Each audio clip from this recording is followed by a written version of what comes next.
농업인 여러분, 안녕하십니까. 농업기술센터 과수 담당자 문인입니다. 작년 기록적인 장마와 올겨울 한파로 우리 복숭아 재배 농가에 어려움이 많았습니다. 곧 또 장마가 시작됩니다. 큰 피해 없이 지나가서 여러분 모두가 올해는 복숭아 농사에 자부심을 느끼고 소득을 올릴 수 있기를 간절히 바랍니다. 그러면 여름철 영농교육을 시작하겠습니다. 먼저 기상재해 대책에 대해 말씀드리고 병해충 방제 그리고 정지전정 순서로 교육을 진행하겠습니다. 과수 기상재해 종류로는 저온 및 고온, 가뭄, 호우, 태풍, 우박 등이 있습니다. 작년 기상조사 결과 6월 29일부터 8월 12일까지 약 45일 중 35일이 비가 내렸습니다. 거의 매일 비가 내리니 약재 방제 효과도 떨어져 병 발생이 심해지고 낙과도 되고 일조 부족으로 인한 과실의 품질도 좋지 못했습니다. 게다가 올 겨울에는 1월 8일 화순군 평균 최저기온이 영하 16.5도씨, 백암에는 영하 22.6도씨까지 내려가 피해를 주었습니다. 보시는 바와 같이 복숭아 꽂는 초원 피해 온도는 휴면기 영하 15도씨에서 21도씨, 꽃봉오리기에는 영하 17도씨에서 개화 결실기에는 영하 11도씨입니다.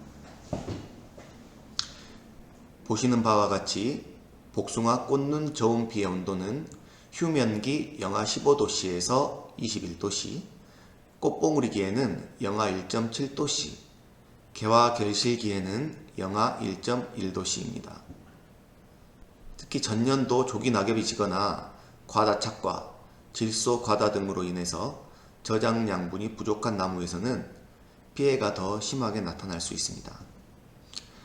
오른쪽 사진에 보시면 정상적인 꽃눈과 동해를 피해를 입은 꽃눈, 가지, 주간부가 있습니다.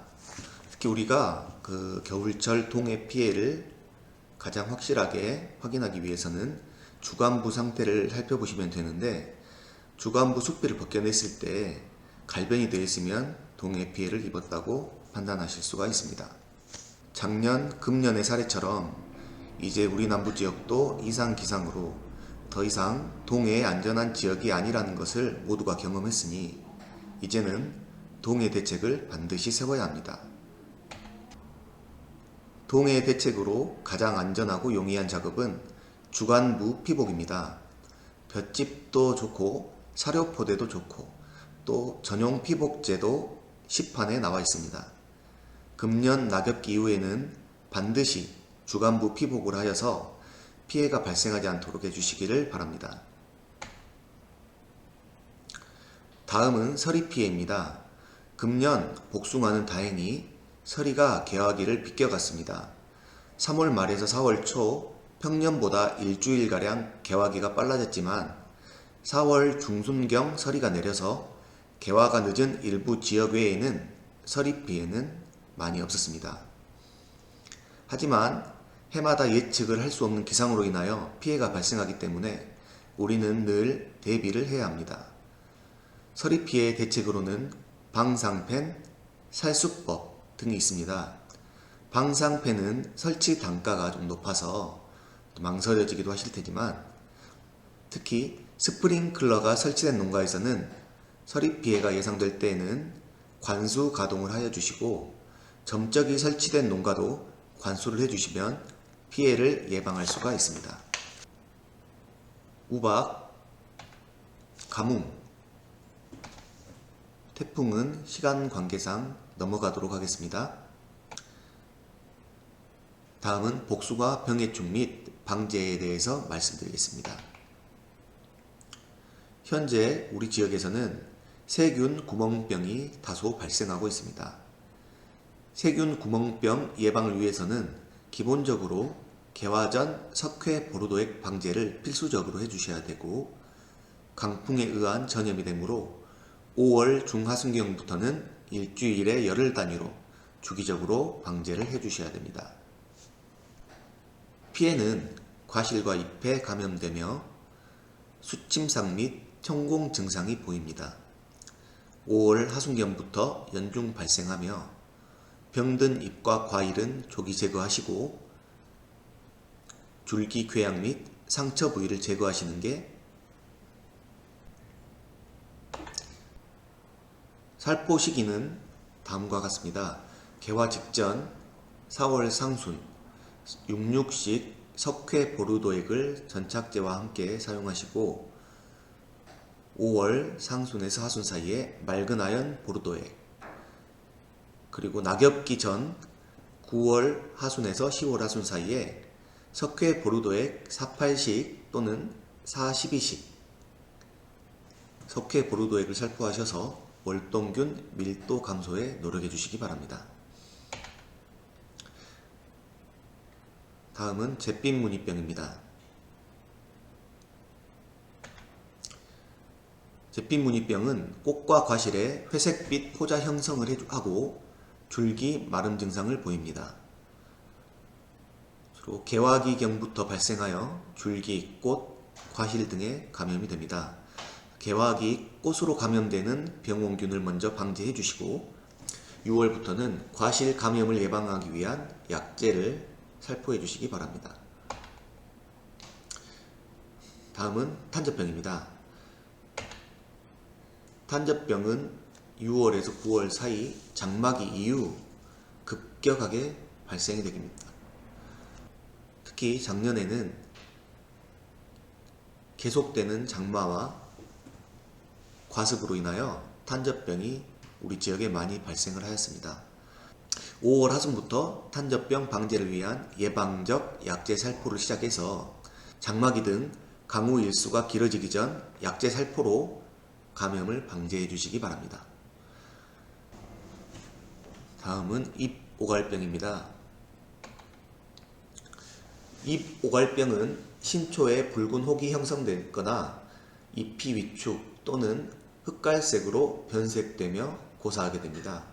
주로 5월에서 6월 잎이 나오는 시기에 잦은 강우 및 저온에 의해 감염이 됩니다. 예방을 위해서는 전년도 병든 잎과 잔가지를 제거해 주시고 신초 나오는 시기부터 5, 6월까지 약제 살포를 해 주시기 바랍니다. 보시는 것은 복숭아 순나방 피해 사진입니다. 순나방은 유충이 새순과 과실 속으로 뚫고 들어가 섭식을 하면서 새순은 끝이 말라 죽으며 진액과 배설물이 나오고 피해 과실은 외부에 배설물이 나와 있습니다. 순나방은 4월에서 9월 사이 연 4회 발생하며 수확기 무렵 과실에 큰 피해를 줍니다. 방제를 위해서는 적용 약제를 꾸준히 살포를 해 주셔야 되는데 알이 부화하는 시기와 병행하여 약제 살포를 해 주시면 되겠습니다. 다음은 복숭아 심식나방입니다. 심식나방은 유충이 과실 속으로 뚫고 들어가 종횡무진 섭식을 합니다. 유충이 들어간 과실은 구멍이 생기고 복숭아 순나방 피해와 차이점은 배설물이 나오지 않다는 겁니다. 심식나방은 6월에서 9월 연 2회 발생하며 유충은 토양 속에서 월동을 합니다. 심식나방 역시 알이 부화하는 시기와 병행하여 약제 살포를 해주시면 되겠습니다. 알이 부화하는 시기는 6월 중하순 및 8월 중하순입니다. 금년 우리 지역에는 복숭아 순나방과 복숭아 심식나방의 발생이 점차 줄어들고 있습니다. 그 이유 중 하나로 복숭아 농가에 보편적으로 공급이 되어 있는 교미교란제의 효과를 들어볼 수가 있습니다. 교미교란제는 페로몬 트랩을 이용해 교미교란제는 나방류 교미억제로 번식을 방지해서 확산을 줄일 수가 있습니다. 다음은 노린재류 피해입니다. 복숭아에는 사진에 보시는 바와 같이 애무늬 고리장잎 노린재, 톱다리 개미허리 노린재, 갈색 날개 노린재, 썩떡나무 노린재, 기름빛 풀색 노린재 등이 피해를 줍니다. 노린재는 과실에 침을 꽂아 즙을 빨아 가해하며 유과기에 가해가 되면 과실 비대에 따라 기형으로 되어 낙과가 됩니다. 과육은 흡집에 의해 흰 스폰지 형태로 되고 노린재는 성충 상태로 월동하여 4월 중순 이후 1회에서 3회 발생합니다. 예방을 위해서는 월동기, 과원 주변 낙엽 등 월동 잠복철을 제거하고 과원, 울타리 주변 나무에 집중적으로 적용약제를 살포해 주시면 되겠습니다. 다음 돌발해충입니다. 보시는 사진은 갈색날개 매미충과 갈색날개 매미충 알집입니다. 금년에는 갈색날개 매미충의 밀도가 전년 대비 많이 낮아졌습니다.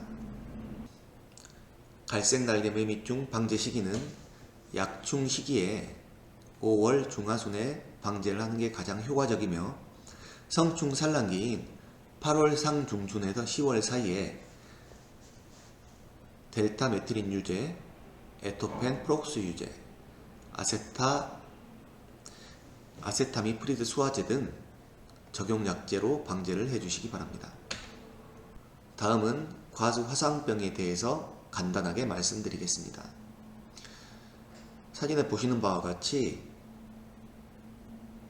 인맥을 따라서 검게 기름칠하듯 나타나는 증상, 그리고 사과 가지가 나무에 가지가 달려있는 상태에서 말라 죽는 현상, 주변 과원을 돌아다니시다가 이런 현상을 보시면 농업기술센터에 바로 신고를 해주셔야 됩니다. 과수화상병은 검역병해충으로 발생 과원, 폐원 및 반경 100m 기주식물 과원을 완전히 메모려야 됩니다. 현재까지는 전라남도와 우리 지역에 과수화상병은 발병하지 않았습니다만 의심 증상이 보이시면은 언제든지 신고를 해주시기 바랍니다. 마지막으로 정지전정입니다. 전정은 크게 여름 전정과 겨울 전정으로 구분을 해주실 수 있습니다. 대부분의 농가들은 전정을 잘하고 계시지만 일부 밀식 재배를 하시거나 과비된 농가 포장에서 수세가 강하다고 하여 강전정을 하시고 강전정을 하고 반발지가 강하게 나오면 또다시 강전정을 하여서 열매를 달지 못하는 강전정의 악순환이 반복이 되고 있습니다. 전정은 약전정을 기본으로 하여 수세를 안정시키고 겨울 전정보다는 여름 전정 위주, 절단 전정보다는 소금 전정 위주로 전정을 실시해 주시기 바랍니다. 특히 수관 내부 광 환경이 불량하면 기부 쪽 결과지가 고사하고 또한 결과 부위가 상승되어 나무가 높게 커질 수가 있으므로 생육기 신초 관리 등 주요 시기 적절한 관리로 수관 내부 광 환경을 개선해 주기를 바랍니다. 보시는 표는 약전정의 효과입니다. 실증 처리구인 소금전정 그리고 50% 전정을 했을 때 신초 길이는 더 짧아지고 중과지 발생이 많아지는 것을 보실 수가 있습니다. 여름 전정에 대해서 다시 한번 설명을 드리겠습니다. 여름 전정은 봄 발화기에서 낙엽기 전 동화 양분의 생성 활용을 목적으로 하는 전정을 말하며 5, 6월 전정은 신초 생장을 억제하고 과실 발달을 촉진시키기 위해서 실시를 합니다. 5, 6월 전정과 적심을 순따기, 순지르기, 가지 비틀기 등이 5, 6월 전정, 적심 방법이라고 볼 수가 있습니다. 7, 8월에는 과실주의 채광 개선을 하고 화분화 촉진을 위해서 전정을 실시합니다. 주로 도장지 제거와 우거진 나무들 소금 전정을 해주시면 됩니다. 9월 전정은 꽃눈 발육을 촉진하고 저장 양분의 축적을 증진하기 위해서 실시를 합니다. 보시는 표는 순지르기와 도장지 제거 등 여름 전정을 통해 수간 화부의 광 환경이 얼마나 개선이 되는지 나타내는 그래프입니다. 특히 순지르기를 3회 실시했을 때 과중이 349.2g으로 가장 높고 당도도 12.9브릭스로 가장 높은 것을 볼 수가 있습니다. 아래 표를 보시면 9월 전정이 과중도 높고 당도도 향상되는 것을 보실 수가 있습니다. 이상으로 2021년도 여름철 영농교육 복숭아 부분 교육을 마치도록 하겠습니다. 경청해 주셔서 감사합니다.